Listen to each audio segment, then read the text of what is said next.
We've talked about the bottom feeders, the two bottom teams. Now we're talking about the best of the best. We're talking about the champions, the Hobart Hurricanes, and there is a lot of relevance with two doubles in the first three rounds. So let's have a chat about it.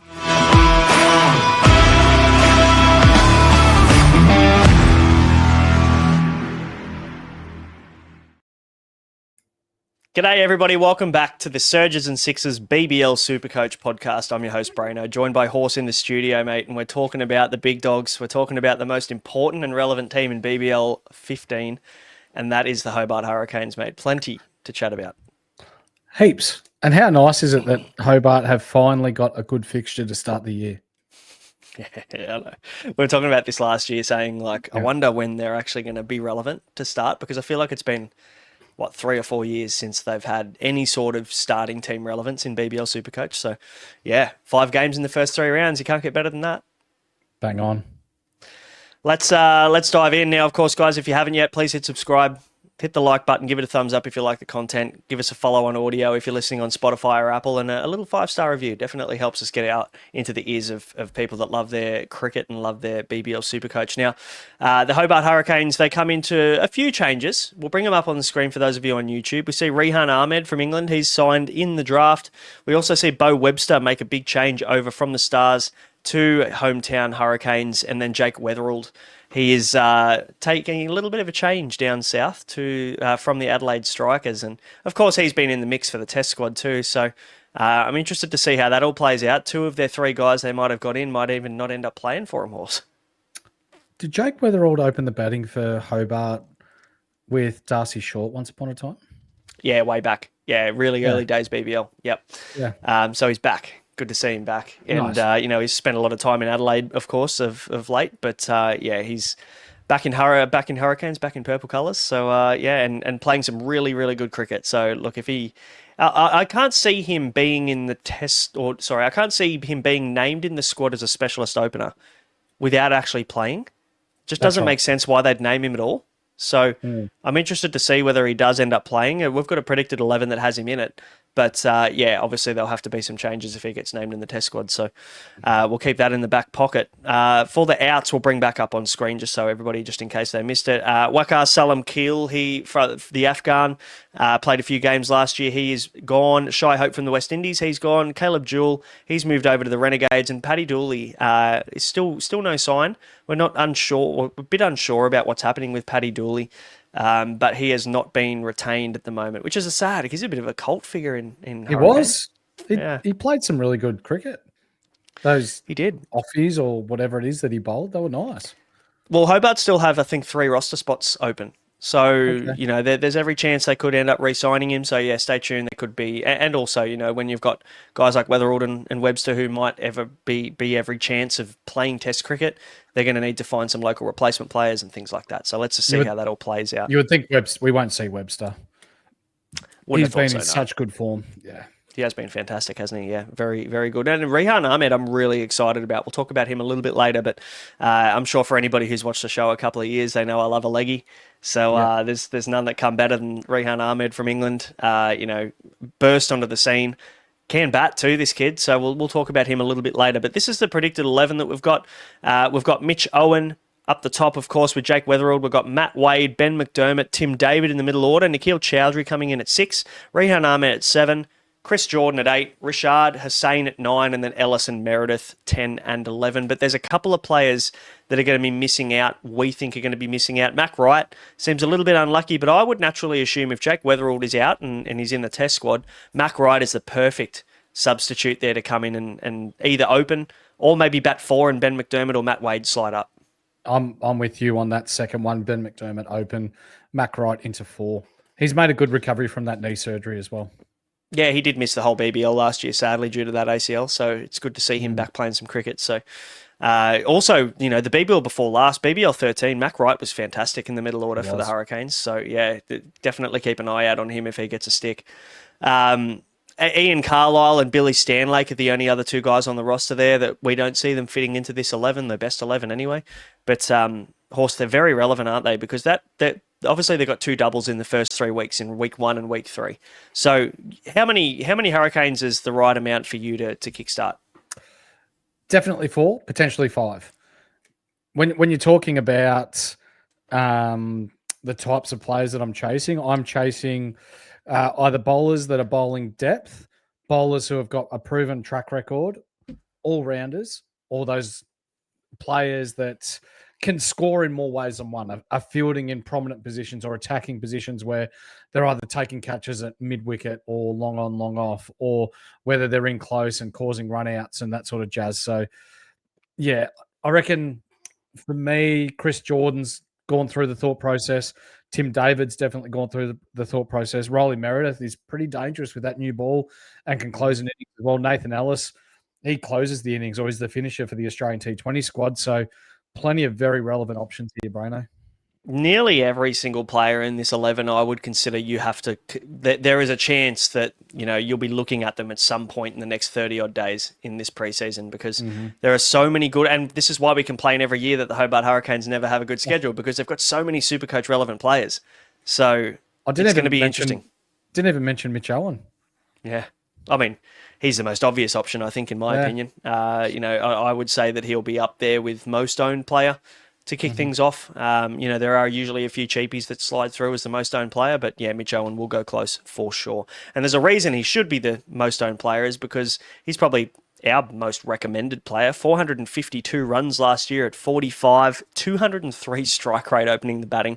And he also took 3 poles at 26 at only 9 economy rate. So there's just not really anything to not like there. Like everything is good. And I reckon there's every chance he probably does a bit more bowling this year as well. He only started to bowl at the back end of the tournament. So I think he does have a regular bowling role in this team. I mean, look, they've got 3 spinners and 3 quicks there. So in my opinion, he acts as that 4th quick, which works perfectly in this lineup. You're right. But then you got to think of who's this going to hurt when we're talking bowling stocks and like Nikhil Chowdhury. Does his stocks hurt a little bit now that Mitch Owen's getting more of a bowl? So, yeah, very delicate with the way we need to go about picking these Hobart Hurricanes players. I think it'll also be pitch dependent as well. You make a decision Definitely. on whether you need to bowl a 3rd spinner if the ball's turning and Rian Ahmed's getting a bit of rip and Rashad Hussain. Like they're probably going to be the guide on whether Nikhil Chowdhury gets a bowl or whether they go, cool, there's a bit of zing in this wicket. Let's get another quicker. Let's get Mitch Owen some overs. Or we need to change it up a little bit through the middle of the innings. He does have a good change up, good slower ball, good cutters. So he can take the pace off the ball there. So yeah, he can play multiple roles, Mitch Owen, which is why I like his role so much. But at the top of the innings, regardless of whether he's bowling or not, he's still one of the best batsman options. Just as a batsman, he will hurt you. And he hurt me all last season. I didn't buy him, and God, it hurt me last year. He came from nowhere. Like he was rookie price to start the year. Mm-hmm. Yep. And we should have jumped on and we didn't. So I've learnt my lesson, that's for sure. He'll be in my starting team. I have not thought twice. He was the first player I added, and he's not coming out unless he's injured. So Mitch Owen, wheels up. Now, Nathan Ellis, he is another guy you need to consider. Of course, his role is fantastic. Not with bat, but with ball. 58 or 56 average last year, 153k, took 13 wickets at 7.8 economy rate. For a guy who bowls predominantly in the surge and at the death, to have a sub-8 economy rate is nearly unheard of in T20 cricket. This guy, his slower ball, back of the hand slower ball and his cutters and just his change of pace is nearly the best in the world, I'd argue. Like he is so hard to get away at the back end of the innings. He disguises it so well because there's just no change in his run-up, no change in the action. It's only at the very end, whether it's a flick of the wrist or out the back of the hand, that it's very, very hard to pick. And when you got a back of the hand slower ball as well, the arm speed doesn't change. So it's, really, really hard to pick up. Seam position doesn't change. So, yeah, love everything about Nathan Ellis. He's got a fantastic bowling role, probably one of the best bowling roles in the comp. And of course, on a double. Last year in round 1, he scored 115. And in their round 8 double last year, he scored 147 in that round. So, yeah, definitely a guy you're going to want to consider in your team at 150-odd K. Another quick. Riley Meredith, a bit more erratic, but definitely a wicket taker. He took 16 poles last year at 20.2. He went at 8.5 economy, which is not too bad for Riley Meredith, and he took 3 catches as well, and he's only 130k horse. Any interest here in Riley Meredith? Because he is that kind of, let's call him rocks or diamonds. He'll get carted everywhere, or he'll take 3 for 1 off 3 overs. He's fast. Yeah. really, really fast. When we're talking up and coming, or not so much up and coming fast bowlers, but he's sort of been in the wilderness a little bit with his cricket and came onto the scene really nicely last year. 2 games, he scored over 100 last year, 112 against Perth in Hobart, and then 101 at the Gabba against Brisbane. He had a 62 in there down at Hobart. He had a 53 down at Hobart as well. So he's shown that he's got some really good upside. But then you look to Adelaide Oval, he got 1 at Geelong, which is what was pretty flat last year, actually. 28. So he does have a relatively low floor. So it's a high risk, low reward type of thing, or high risk, high reward. Yeah, it is absolutely. He scored really well on the double again last year. Like he's just a guy that can take wickets. He's a wicket taker. He'll bowl up front. And the goal for Riley Meredith is to bowl as fast as possible and try and take as many wickets as possible in that power play. So he'll go for runs, but he'll get you poles, which is the name of the game in For SuperCoach. sure. Chris Jordan is a guy that, of course, is going to be on the tip of everyone's tongues. He comes in at 105k, which is probably the cheapest he's been in a while.